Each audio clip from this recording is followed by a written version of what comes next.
Hello दोस्तों, physics Wonderland YouTube channel पर आपका फिर से स्वागत है। आज का जो हमारा लेक्चर रहेगा उसमें हम डिस्कशन करेंगे जो प्रॉब्लम्स हैं उसके बारे में जो रिलेटेड हैं कैपेसिटर के ऊपर। तो आज का जो हमारा लेक्चर है उसको स्टार्ट करते हैं, प्रॉब्लम बेस्ड ऑन कैपेसिटर। तो देखिए, एक प्रॉब्लम आपको बताई थी और उसका सॉल्यूशन आपको करने के लिए कहा था। ऐसी प्रॉब्लम थी कि हमारे को ऐसे प्लेटें दे रखी थी जिनके बीच की डिस्टेंस सेम थी। डिस्टेंस क्या थी? सेम थी प्लेटों के बीच। इनके बीच में वैक्यूम था और एरिया ए था, कैपेसिटेंस भी सेम था। इनको यहाँ से इस प्रकार से वायर से कनेक्ट कर दिया था और ये पूछा था कि इन प्लेटों पर चार्ज कितना होगा। इक्विवेलेंट कैपेसिटेंस हमने निकाला था, फिर हमने पूछा कि इन प्लेटों के ऊपर चार्ज कितना होगा। तो कैसे सोल्व करें देखिए। मान लो सबसे पहले यहाँ पर कोई बैटरी अप्लाई नहीं कर रखी तो इसके ऊपर सभी के ऊपर चार्ज क्या होगा? जीरो के इक्वल, कंजर्वेशन ऑफ चार्ज के अकॉर्डिंग। तो यहाँ जीरो हो गया और यहाँ पर भी जीरो हो जाएगा। और यहाँ मान लो हमने बैटरी कनेक्ट कर दी, इस प्रकार से बैटरी कनेक्ट कर दी। ये पॉजिटिव, ये नेगेटिव, तो यहाँ V आ जाएगा और यहाँ जीरो, यानी कि यहाँ पर V और यहाँ जीरो आ जाएगा जब हम बैटरी अप्लाई करेंगे। डिस्टेंस सेम है, तो पहले तो हम इसको कैसे करें? पहले तो इसका इक्विवेलेंट कैपेसिटेंस या सर्किट हम बना लें। तो बनाते हैं। तो देखिए किस किस के बीच में हमारे पास जुड़ा हुआ है। तो यहाँ हम मान लें कि इसके ऊपर हमें कोई पोटेंशियल गिवन नहीं है, तो यहाँ हमने मान लिया X। क्या मान लिया? X। तो ये X है तो ये भी क्या हो जाएगा? X हो जाएगा। यदि यहाँ X है तो ये उसी वायर से कनेक्ट है, तो यहाँ पर भी कितना आ जाएगा? X। तो हमें X की वैल्यू फाइंड आउट करनी है। X की वैल्यू फाइंड आउट करने के लिए हम क्या बनाएंगे? इसका इक्विवेलेंट सर्किट। तो बनाते हैं, क्या बनेगा देखिए। मान लो 3 पॉइंट हैं, X, 0, V और फिर X। तो इस प्रकार से कनेक्ट है, तो कनेक्ट करें 0, X और V, जो हमने पहले भी किया था वैसे ही।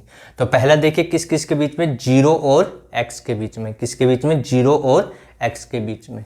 तो यहाँ 0 और X के बीच में एक कैपेसिटर हमने कनेक्ट कर दिया। फिर एक है 0 और V के बीच में। किसके बीच में? 0 और V के बीच में। तो ये 0 रहा और ये V, इसके बीच में भी हमने कनेक्ट कर दिया एक। ये हो गया 0 और V के बीच में। तीसरा कहाँ है? X और V के बीच में। कहाँ पर है? X और V के बीच में, ये हमने कनेक्ट कर दिया। अब इसमें कंजर्वेशन ऑफ चार्ज अप्लाई करना है। हमने बताया कैपेसिटेंस सबका सेम है, हमने मान लिया इसका भी C है, इसका भी कितना है? C, और इसका भी कितना है? C है। तो कंजर्वेशन ऑफ चार्ज के अकॉर्डिंग इसमें भी हम अप्लाई करेंगे। तो यहाँ पोटेंशियल डिफरेंस 0x है, यहाँ X और V है। तो चार्ज क्या होता है देखिए, चार्ज Q इक्वल्स टू क्या होता है? C into V। तो जब हम कंजर्वेशन ऑफ चार्ज लगाएंगे तो इनिशियल केस में कितना था? 0, तो फाइनल में भी 0 के इक्वल आना चाहिए। तो यहाँ पर देखिए इनके लिए होगा कैपेसिटेंस C है, ठीक है, और यहाँ V है, यहाँ X है, यहाँ 0, कैपेसिटेंस C है। तो चार्ज इसके लिए कितना हो जाएगा? X minus 0 into C। ये पोटेंशियल हो गया, ये कैपेसिटेंस हो गया, तो चार्ज C इंटू V। फिर प्लस साइन, फिर क्या आएगा? Plus sign x minus V, X minus V, और इसका कैपेसिटेंस भी C है, इक्वल्स टू कितना हो जाएगा? 0 हो जाएगा। अब इसको हम सोल्व करें तो आएगा XC plus XC minus VC equals to 0। तो XC प्लस XC कितना हो गया? 2XC, और इसको आगे लेके जाएंगे तो V इंटू C, C से C कैंसिल, तो X कितना आ गया हमारे पास? V/2, यानी कि X की वैल्यू हमारे पास आ चुकी है कितनी? V/2। तो ये वैल्यू हमारे पास आई V/2, यानी कि V/2 के इक्वल आ गई। यानी कि X की जो वैल्यू हमें फाइंड आउट करनी थी वो हम कर चुके। तो X की वैल्यू फाइंड आउट करने के लिए क्या करना पड़ेगा? इसका इक्विवेलेंट सर्किट हमें बनाना होगा। अब हम क्या करें? अब इसका मेथड क्या देखें। यहाँ पोटेंशियल V है, यहाँ V/2, तो दोनों का डिफरेंस कितना हो जाएगा? V माइनस V/2, तो कितना हो गया? V/2 इसका पोटेंशियल डिफरेंस। यहाँ V है, यहाँ 0, तो यहाँ पर डिफरेंस कितना हो जाएगा? V हो जाएगा। यहाँ V/2 है, यहाँ 0, तो यहाँ पर पोटेंशियल डिफरेंस कितना हो गया? V/2 हो गया। ये इनके बीच में पोटेंशियल डिफरेंस आ गया। अब देखिए यहाँ पर v/2 है, यहाँ v, तो v ज़्यादा है, ये कम है, तो यानी कि जहाँ ज़्यादा होता है वहाँ पर पॉजिटिव साइन, तो ये यहाँ पर इस प्लेट के ऊपर इस पर पॉजिटिव और यहाँ नेगेटिव आ जाएगा। यहाँ v है, यहाँ 0, तो यानी कि ये ज़्यादा हो गया, तो ये पॉजिटिव हो गया और ये नेगेटिव। अब देखिए यहाँ 0 और यहाँ v/2, तो ये नेगेटिव हो गया और ये क्या हो जाएगा, पॉजिटिव हो जाएगा। ये चार्ज आ गया कि इसके ऊपर पॉजिटिव, यहाँ नेगेटिव आएगा, यहाँ पॉजिटिव, यहाँ नेगेटिव, नेगेटिव, पॉजिटिव। अब चार्ज हमें बताना है, तो यहाँ पर नेगेटिव चार्ज आएगा, कितना आएगा। अब देखिए चार्ज का फॉर्मूला अभी बताया था, Q = C × V। Capacitance C था और इनके बीच में पोटेंशियल डिफरेंस कितना है, v/2। तो यहाँ पर चार्ज आ जाएगा, चार्ज जो आएगा वो आएगा CV/2 माइनस, और यहाँ प्लस है तो प्लस आ जाएगा, CV/2 आ जाएगा। ऐसे यहाँ पर कितना आ जाएगा, पोटेंशियल डिफरेंस कितना है, v है, तो आएगा CV, कितना आ जाएगा, CV। प्लस है तो यहाँ प्लस चार्ज होगा और यहाँ पर कितना आ जाएगा, -CV। यहाँ पर 0, ठीक है, लेकिन पोटेंशियल डिफरेंस कितना है, v/2। यहाँ नेगेटिव तो माइनस आएगा CV/2 और यहाँ जाएगा प्लस CV/2। तो ये इन प्लेटों के ऊपर क्या आ चुका है, चार्ज आ चुका है। यहाँ नेगेटिव, यहाँ positive, positive, negative, negative, positive, इस प्रकार से। तो ऐसा यदि कॉम्बिनेशन हमें दिया हुआ हो तो इस मेथड से हम क्या कर सकते हैं, उसका डायरेक्ट सॉल्यूशन भी फाइंड आउट कर सकते हैं। अब ऐसा ही जो प्रॉब्लम है उसको दूसरे तरीके से कैसे सॉल्व करते हैं देखिए। अलग कि हमें मान लो ऐसे नहीं करना, तो हमें सिस्टम से करना है, डायरेक्ट नहीं करना चाहते, तो कैसे हम उसको सॉल्व करते हैं। इसके लिए एक अलग से रूल हमें पता होना चाहिए। मान लो कि हमारे पास इस टाइप से कैपेसिटेंस कनेक्ट है, ये इस प्रकार से। पहले सिंपल वाला करते हैं, फिर और हम इससे थोड़ा स्टैंडर्ड का कर लेंगे। पहले सिंपल समझ में आना चाहिए हमें। तो मान लो यहाँ पर कैपेसिटेंस है 3C, यहाँ पर है 3C और यहाँ पर है C, ये दिया हुआ है। और हमसे पूछा कि यहाँ पर चार्ज कितना होगा और इक्विवेलेंट कैपेसिटेंस भी कितना होगा, वो हमसे पूछा गया। तो इसके लिए क्या रूल है, वो रूल हमें पता होना चाहिए। तो सबसे पहले तो हम क्या करेंगे, एक बैटरी इमेजिनेशन करेंगे। इसमें एक बैटरी लगाएंगे हम। कहाँ क्या करेंगे, सबसे पहले एक बैटरी इसमें अप्लाई करते हैं। ऐसा दिया हुआ है, तो मान लो मैंने बैटरी ऐसे लगा दी, ये प्लस, ये माइनस, और ये हमने बैटरी अप्लाई कर दी। ये पॉजिटिव हो गया, ये नेगेटिव हो गया, ये A पॉइंट मान लिया हमने और ये B पॉइंट मान लिया।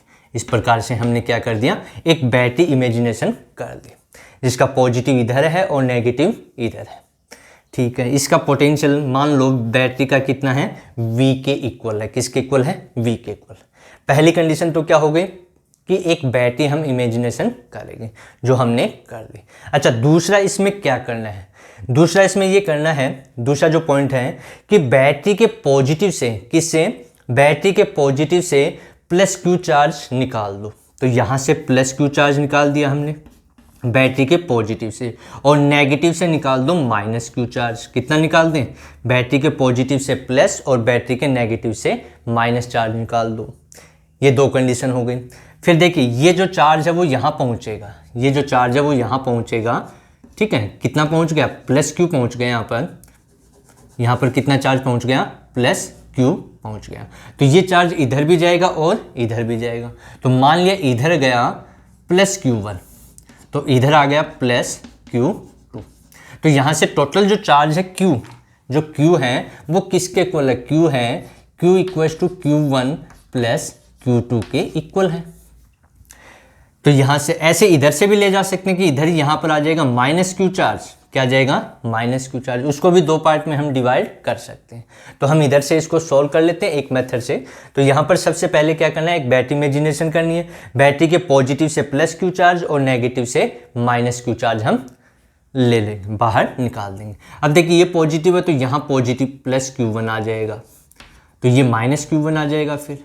और ये दोनों पैरेलल में हैं तो यहाँ +Q1 आ जाएगा और यहाँ -Q1 आ जाएगा। यहाँ से इसके ऊपर आ जाएगा +Q2 और यहाँ जाएगा -Q2। ऐसे यहाँ से भी कर सकते हैं कि मान लो -Q1 इधर गया तो माइनस क्यू टू इधर आ जाएगा। ऐसे भी कर सकते हो, इधर से कर सकते हो या उधर से भी आप इसको सॉल्व कर सकते हो, मेथड दोनों। तो इस प्रकार से चार्ज को हमने डिस्ट्रीब्यूशन कर दिया। Q1 Q2 की वैल्यू हमें यहाँ पर फाइंड आउट करनी है। अब इसके लिए क्या करना है, इसके लिए किरचॉफ लॉ हमें यूज करना है। कौन सा? किरचॉफ लॉ हमें यूज करना है, और वो है क्लोज्ड लूप के लिए। किसके लिए? Closed loop. तो क्लोज्ड लूप होगा, उसके लिए जो डेल्टा V है उसकी वैल्यू कितनी होगी? 0 के इक्वल। तो यहां पर एक क्लोज लूप हम लेंगे और उस क्लोज लूप में डेल्टा V कितना कर देंगे? 0। यानी कि जो पोटेंशियल होगा वो कितना करना, हमें टोटल पोटेंशियल 0 के इक्वल करना है। कब? जब हम वो क्लोज लूप लेंगे। तो कौन सा लेंगे हम बताएंगे यहाँ पर आपको। तो V इक्वल्स टू क्या फॉर्मूला होता है? Q upon C। क्या होता है? V equals to Q upon C। तो यहां से देखिए क्लोज लूप में ले रहा हूं A B और आपका ये पॉइंट नाम दे दो इसको C और ये नाम दे दो D। तो A B C D हो गया। क्या हो गया? A B C D। ये हमने क्या ले लिया? Close loop. तो क्लोज लूप कौन सा लिया हमने? A B C D A। ये क्लोज हो गया। ठीक है।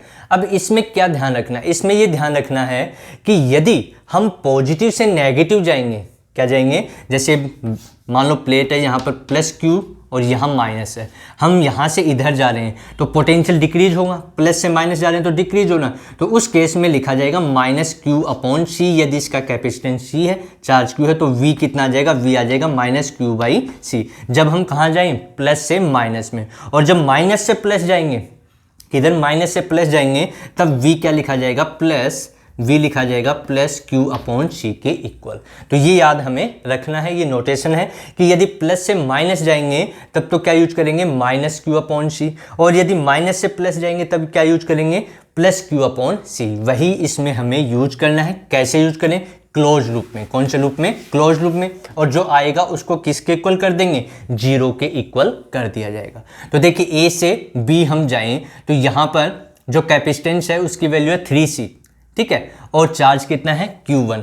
तो जा रहे हैं हम प्लस से माइनस। किधर जा रहे हैं? प्लस से माइनस। तो प्लस से माइनस जाएंगे तो माइनस आएगा, माइनस Q1। और कैपेसिटेंस की वैल्यू कितनी है? 3C। तो डिवाइड में आ गया 3C। फिर यहां से यहां जा रहे हैं, वो भी प्लस से माइनस। कहां जा रहे हैं? प्लस से माइनस। और कैपेसिटेंस कितना है? 3C। तो इसके लिए भी आ जाएगा minus Q1 upon 3C। B तक पहुंच गए। B के बाद कहाँ जाना हमें? C से D पे। तो अब देखिए ये माइनस है, ये प्लस। तो अब कहाँ जा रहे हैं? माइनस से प्लस। और कैपेसिटेंस कितना है? C। तो जब माइनस से प्लस जाएंगे तो क्या यूज करेंगे? प्लस यूज करेंगे। वैल्यू कितनी है चार्ज की? Q2। और कैपेसिटेंस कितना है? C।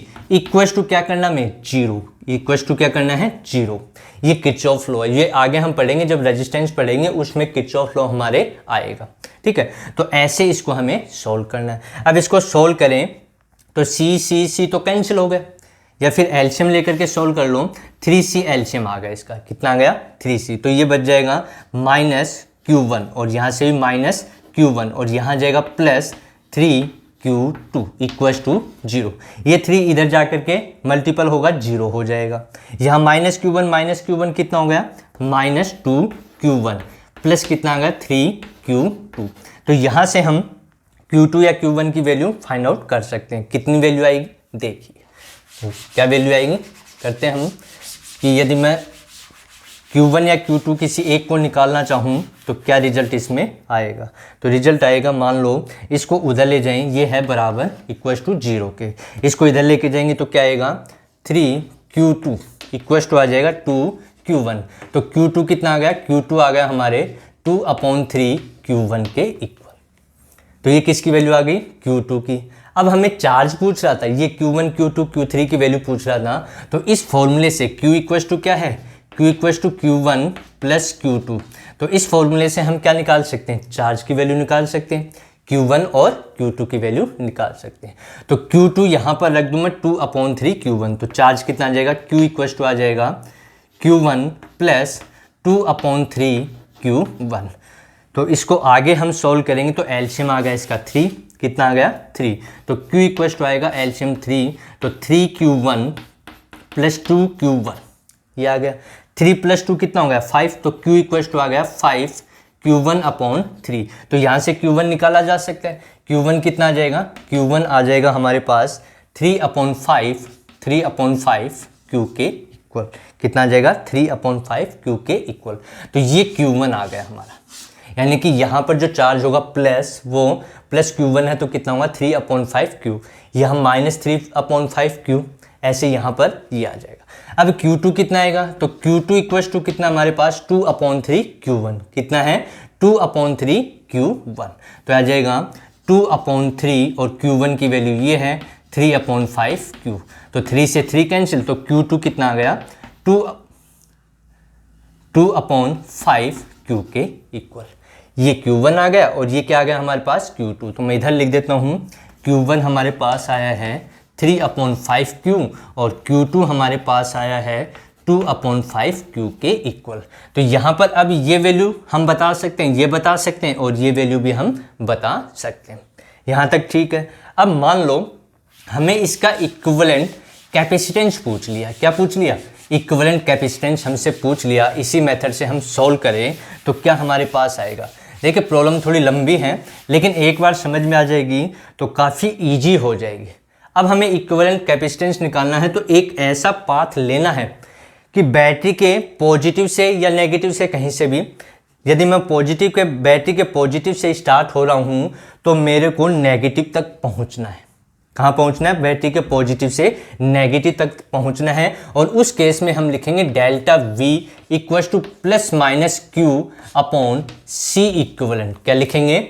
Delta V equals to +-Q/C equivalent. कब? जब बैटरी के पॉजिटिव से बैटरी के नेगेटिव तक पहुँचेंगे। इसमें हम क्लोज लूप नहीं ले रहे। यदि क्लोज लूप लेते हैं तो डेल्टा V 0 हो जाता। क्या हो जाता? 0 के इक्वल। लेकिन इसमें क्लोज नहीं है कि बैटरी के पॉजिटिव से जा रहे हैं और कहाँ पर मिल रहे हैं? नेगेटिव पे। तो उसके लिए हमें क्या यूज करना है? Delta V equals to +-Q/C equivalent. ठीक है। जो चार्ज होगा वो जो आएगा पाथ में वो यूज किया जाएगा। तो हम इसमें पाथ लें, मान लो कि मैं इसको नाम दे दूं x, ये y, तो x a b और y क्या हो जाएगा? पाथ कौन सा हो जाएगा हमारा? x a b और y। तो बैटरी के पॉजिटिव से चले और कहाँ पहुँच गए? नेगेटिव पे। इसको लिखना है किसके इक्वल? +-Q/C equivalent. अब इसमें जो प्लस है या माइनस है वो अपने आप आ जाएगा। कैसे आएगा उसको हम बता देंगे। तो क्या करना है आगे देखिए। तो यहाँ x से हम चले, हम यहाँ गए, यहाँ प्लस से माइनस जा रहे हैं। क्या जा रहे हैं? प्लस से माइनस। तो प्लस से माइनस जाएंगे तो क्या लिखा जाएगा? -Q1 और कैपेसिटेंस कितना है इसका? 3C। फिर यहाँ से प्लस से माइनस जा रहे हैं तो ये भी कितना आ जाएगा? -Q1 और कैपेसिटेंस है 3C। अब कहाँ जाना हमें? यहाँ पर पहुँच गए। इसको किसके इक्वल लिख दें? इसको लिख दें +-Q/C इक्विवेलेंट के इक्वल लिख दें। अब देखिए Q1 की वैल्यू हमारे पास है।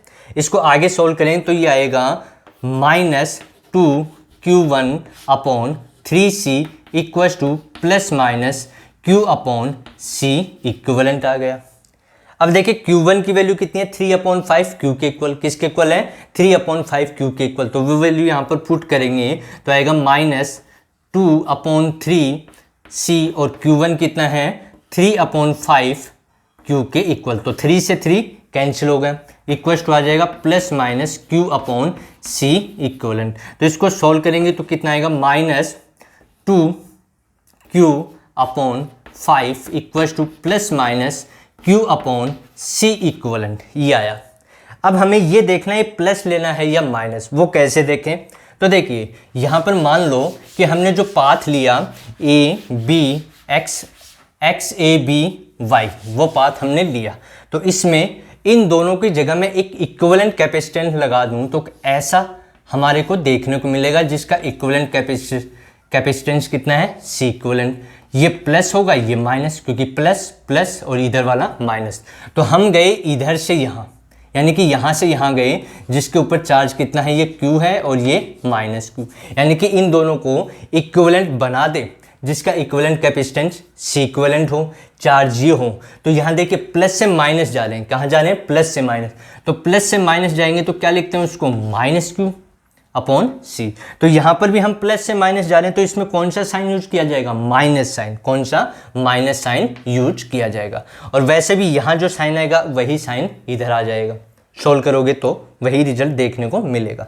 तो यहाँ अब क्या आ जाएगा, -2/5 Q equals to minus Q upon C equivalent. तो माइनस से माइनस कैंसिल और Q से Q कैंसिल, तो सॉरी C और रह गया इसमें, ये C रह गया। यह आएगा आपका 2/5C। ये C रह गया था यहाँ पर, तो यहाँ पर भी C। तो माइनस से माइनस कैंसिल और Q से Q कैंसिल, तो ये कितना बच गया, 2/5C equals to 1/C equivalent. तो इस सर्किट का C इक्वलेंट कितना आ गया, C इक्वलेंट आ गया हमारे पास 5C/2 के इक्वल। यानी कि जब हमने ये प्रोसेस अप्लाई की, उस प्रोसेस से हमारे पास C इक्वलेंट ये आया 5C/2। अब हमें इसको चेक करना है, मान लो कि जो रिजल्ट आया है वो सही है या गलत है। तो इसको चेक करने के लिए हमारे पास जो पहले से फॉर्मूला था कॉम्बिनेशन ऑफ कैपेसिटर, उसका हम यूज यहाँ पर कर सकते हैं। तो कैसे करें, ये दोनों कौन से कॉम्बिनेशन में है, सीरीज में। 3C किस में है, सीरीज में। तो सीरीज में मान लिया इनका इक्विवेलेंट कैपेसिटेंस C डैश है, तो क्या आ जाएगा 1/3C प्लस 1/3C। तो ये आ गया 3C एलसीएम 1 + 1 यानी कि 2/3C। ये आया किसके इक्वल, 1/C डैश। तो C डैश कितना आ गया, C डैश आ गया हमारे पास 3C/2, ये आ गया। यानी कि इन दोनों को हटा करके हम एक ऐसा कैपेसिटेंस लगा सकते हैं जिसकी वैल्यू है 3C/2, और इसके पैरेलल में एक कैपेसिटर ये लगा हुआ है जिसकी वैल्यू कितनी है, C के इक्वल है। तो अब ये दोनों पैरेलल में हो गए, किस में हो गए, पैरेलल में। अब इसको पैरेलल के लिए निकालें तो C इक्वलेंट क्या हो जाएगा, 3C/2 + C, ये आ जाएगा। अब इसको सोल्व करेंगे तो कितना आ गया, एलसीएम आ गया 2, 3C + 2C, तो कितना हो गया 5C/2। क्या यही आया है, बिल्कुल यही आएगा।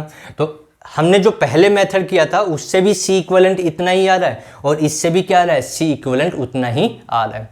लेकिन हमारा जो मेन पर्पज है उसमें ये ना निकाल करके हम चार्ज कितना होगा वो यहाँ पर निकालते हैं।